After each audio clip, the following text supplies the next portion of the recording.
আসসালামু আলাইকুম এভরিওয়ান, আশা করি সবাই ভালো আছেন। আজকে আমরা চলে এসেছি আমাদের আরেক প্রিয় মুখ, আমাদের তাজ। আমরা সবসময় বলি, অফিসে যখন আমরা কথা বলতে শুরু করি, মামাকে জিজ্ঞেস করে বলি তাজ কই, আমার তাজমহলের কি অবস্থা। আমরা সবসময় খুব মজা করি। তো নামটা এত সুন্দর এবং একদম খুব সুন্দর, তাজ মোহাম্মদ নামটা একদম বনেদি নাম। হ্যাঁ, এটা আমার কাকা রাখছে। কে রাখছে?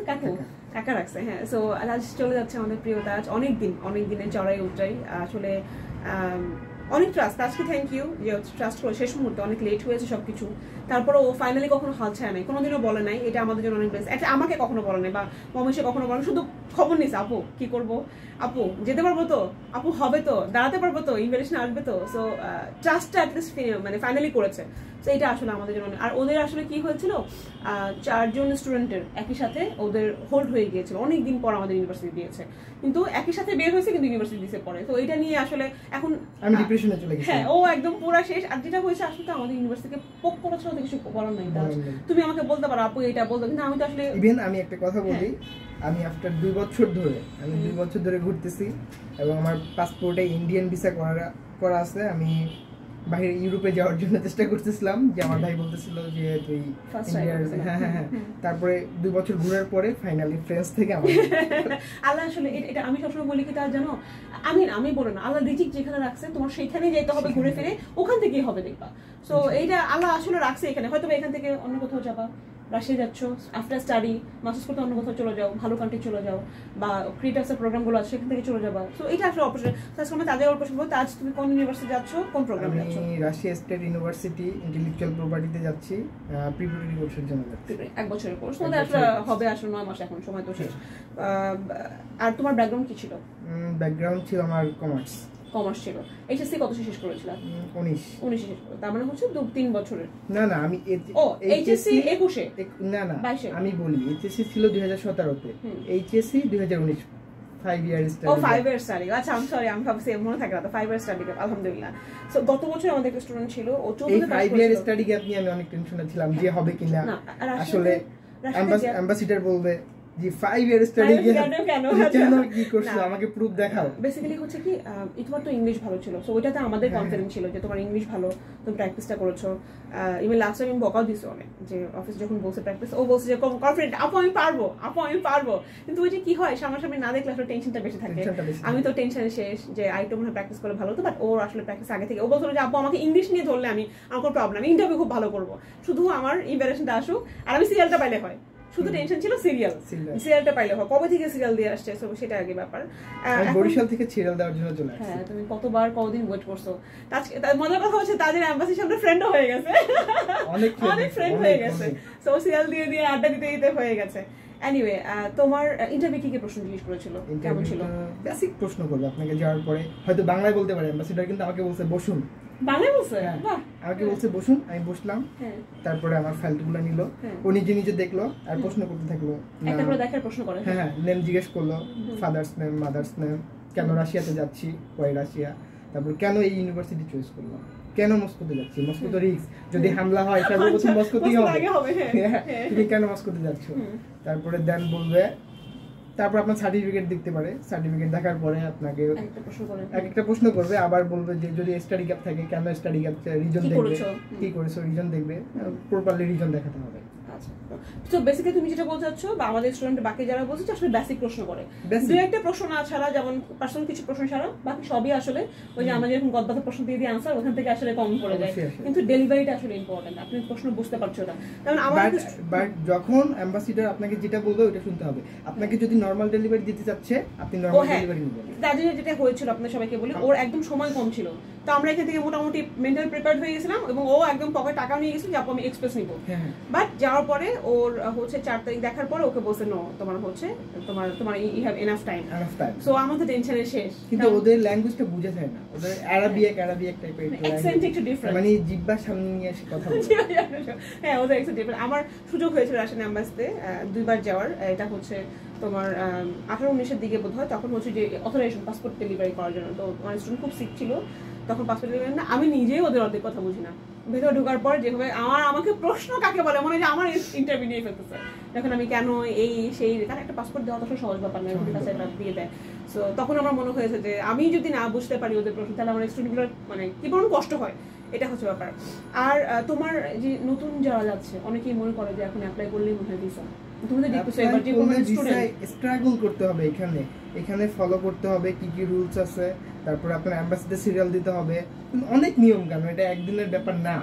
আর অনেকে গিয়ে খুব, আমি শুনলাম যে সর্বনিম্ন 4 মাস সময় দিতে হবে আমাদের। হ্যাঁ, আমাদের স্টুডেন্ট দেখলাম যে অনেকেই খুব এমবাসিতে গিয়ে খুব হইচই করেছে। আমি বলি আরেকটা কথা বলে রাখি, আমি যদি আমি এমবাসিতে যাই সিরিয়াল দিই, যদি আজকে আমার ইন্টারভিউ ডেট থাকে, তারপর যদি এমবাসির সামনে যদি কোনো গ্যাঞ্জাম হয়, আমি চলে আসবো, আমি ইন্টারভিউ দিব না।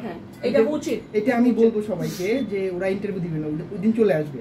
কারণ এটা আমি জানি যে মিসিস এর মনে হয় 15 জন স্টুডেন্ট ছিল, ওরা ঝামেলা করছে, দেন অ্যাম্বাসিডার ভিতর থেকে এসে ডেকে নিয়ে গেছে, তারপর ওদের 15 জনেরই নিয়ে গেছে, 15 জন নিয়ে সরাসরি একদম রিজেক্ট করে দিয়েছে। মানে এমবাসির সামনে গ্যাঞ্জাম হলে ওইখান থেকে সরে যেতে হবে। এবং মজার কথা, গত মিনিটে আমাদের এরকম হয়েছিল যে সিরিয়াল নিয়ে যেহেতু ইয়া হয়, স্টুডেন্ট মারামারি করেছিল, ওদেরকে ডেকে নিয়ে ওইখানে কোনো মারামারি করা যাবে না, পার্কে যাও, তারপরে তোমার ভাই আমার কথা হচ্ছে এখন রাশিয়ান এমবাসির নিয়ম এটা করলে আসলে কিছু করার নাই, ডিপ্লোম্যাটিক জোনের সামনে কোনো কিছু করা যাবে না, কিছু করার নাই, পুরোটাই ক্যামেরা দিয়ে, এবং ক্যামেরা দেখে দেখে ডাকে, সামটাইমস থেকে নাম ধরে ধরে ডাকে, ওকে ডাকো, এই শার্টকে ডাকো।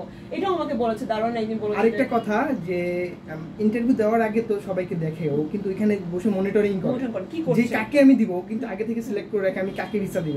ওখানে ড্রেস আপটা সবচেয়ে বড় মেইন। অবশ্যই আমাদের গল্প শুনলাম, এক স্টুডেন্ট বললো এক স্টুডেন্টকে হাফ প্যান্ট পরে গেছে ইন্টারভিউ দেওয়ার জন্য।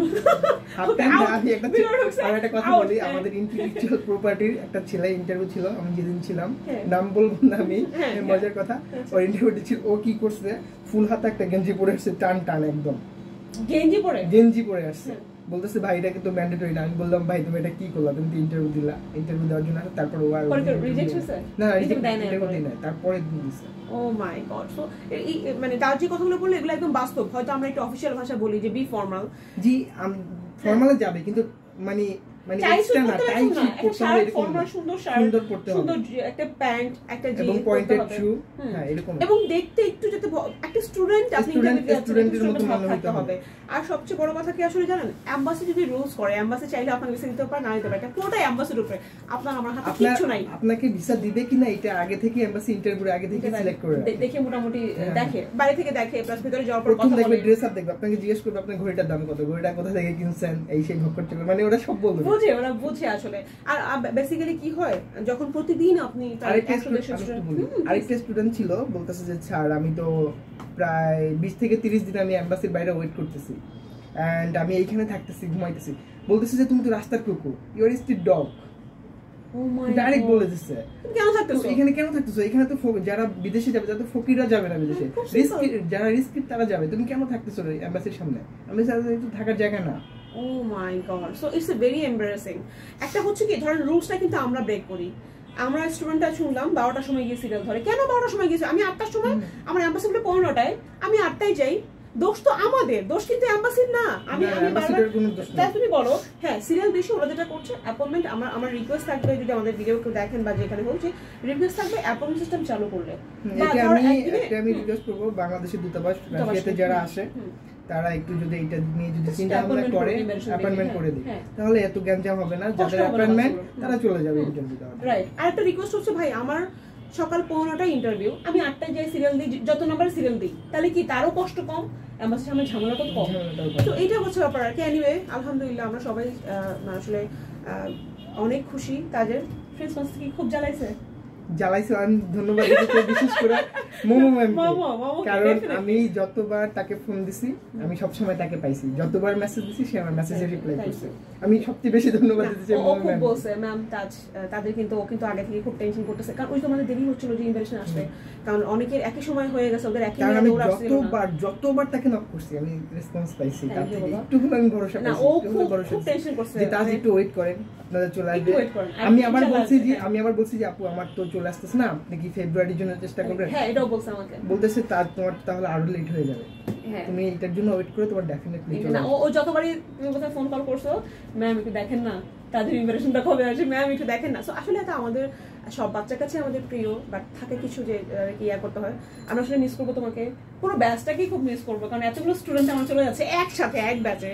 সো মানে মনে হচ্ছে যে মানে প্রায় প্রতিদিন যেদিন ফ্লাইট থাকে মামা বলে যে, ওরা বলে ম্যাম খালি খালি লাগছে, খালি খালি লাগছে। সো এই জায়গা থেকে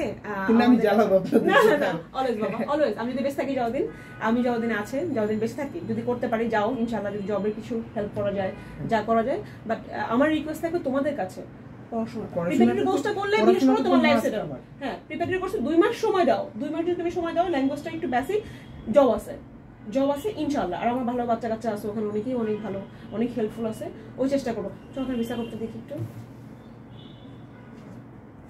আমি ভিসা পাওয়ার পরে আমি এরকম করতেছিলাম, নাই কেন আমার ইন্ডিয়ান ভিসা দেখতেছি, নাই কেন, তারপরে মাথায় কাজ করে ইন্ডিয়ান ভিসা পরে আসবে। হ্যাঁ, তখন মাথায় কাজ করে 9 পেজে যে আমার ভিসা, তারপরে এটা আমি দেখি নাই, তারপরে এরকম স্কিপ করে গেছো। হ্যাঁ, এরকম করতেছি, তারপরে আবার এরকম করে দিচ্ছি 9 পেজে।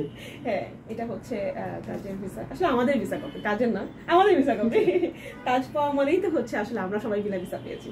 থ্যাংক ইউ বাবা, অনেক কষ্ট করছো, আল্লাহ তাআলা খুব সময় চলে যাচ্ছে, এটা একটা কষ্ট। আন্টি আছে আমাদের সাথে, হয়তো কষ্ট পাচ্ছে অনেক, বড় ছেলে চলে যাচ্ছে, বাট আসলে কিছু করার নেই, সময়টা খুব কম, তো ভিসা এক্সটেনশনের ব্যাপার আছে, চলে যাবে, প্রিপারেশন ক্লাস স্টার্ট হয়ে গেছে, সবকিছু মিলে আসলে সময় পাইনি, একদম চলে যাচ্ছে। অনেক দোয়া, ভালো থাকবা সবসময়, একদম একটু সিরিয়াস থাকবা, প্রথম 6 মাস 1 বছর কষ্ট করবা, লাইফে দেখবা আরাম করতে হবে। আর প্রথম গিয়ে এখন আরাম করলে তাহলে কষ্ট করতে হবে, কারণ প্রিপারেটরি কোর্স শেষ করলে তুমি একটা মোটামুটি রেঞ্জের একটা ইউনিভার্সিটি ভর্তি হতে পারলেই, বা এখানেও থাকতে পারলে, যেখানে তুমি থাকো না কেন।